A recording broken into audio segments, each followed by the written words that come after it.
yun mga kalapatids, mapagpalang araw at maulang umaga mga kalapatids. So yun, dito tayo sa loop natin mga kalapatids. Yan, araw-araw nga natin yung lininis mga kalapatids. Pero parang may tinamaan pa rin ng one eye mga kalapatids. So yun, nag-umpisa na ako magbabad ng bawang mga kalapatids. Araw-araw ko na yung bibigay sa kanila mga kalapatids. So maulan nga ngayon, kaya di tayo dapat naman rin maglinis ng loop mga kalapatids. Dahil uso nga ngayong ammonia mga kalapatids. Diyan sila nagkakasakit sa ammonia. So yung kailangan laging fresh yung loop mo. Fresh yung hangin na pumapasok sa loop mo, hindi yung nangangamoy ammonia mga kalapatids. Kasi kahit anong gamot mo mga kalapatids, kahit anong bigay mo ng antibiotic dyan mga kalapatids, hindi gagaling yung mga kalapatids. Kasi naamoy niya pa rin yung ammonia, so yung bacteria nabubuhay sa mga mauulan. Yun ang nakakapag-infection sa kanila. So yun, mga nagbigay na nga tayo ng ng bawang mga kalapatids. Betracin mga kalapatids, tapos bawang. So yun, nawawala naman mga kalapatids. Pagaling na kagad sila. 3 days pa lang kung binibigay, yun, gumagaling na. So dito nga tayo sa loop ko mga kalapatids. Yan mga kalapatids.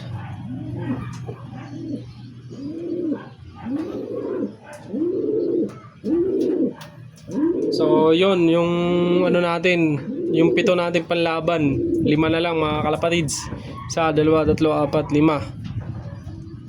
Yun mga kalapatids, ganoon talaga ang karera sa norte, maulan.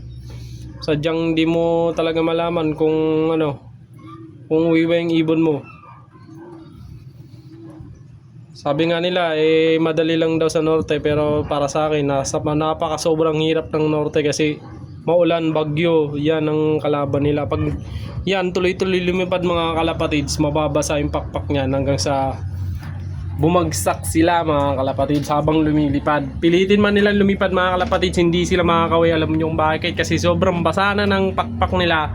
So yun, dun sila bababa o i-standby or diretso pa rin yung paglipad, pero habang tumatagal babagsak na sila mga kalapatids kasi gawa nga ng basang-basa na yung pakpak nila mga kalapatids. So napakahirap talaga ng norte. Dito ako nahihirapan mga kalapatids. Sa norte ako nahihirapan mga kalapatids. Para sa akin, nahirapan ako sa norte kasi nga maulan, bagyo, lakas ng hangin. So kailangan matibay yung ibon mo. Walang madaling karera mga kalapatids, kasi kung may madaling karera mga kalapatids, lahat sana tayo champion. Sa huli mga kalapatids, isa lang naman nagiging champion kung sino lang na matibay, makauwi sa loop niya. So yun lang ang mananalo at tatanggalin na champion. So ganun talaga ang karera mga kalapatids. Kailangan natin magtiyaga. So kailangan magandang bloodline, sistema, angkop sa budget mo.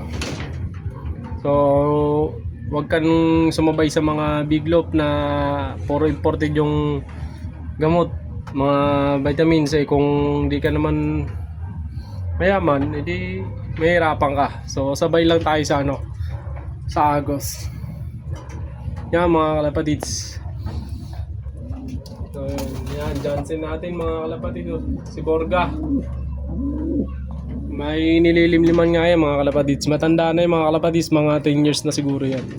Nagbubuga pa. So yan lang mga kalapatids, in-update ko lang kayo sa loop ko. Bye bye.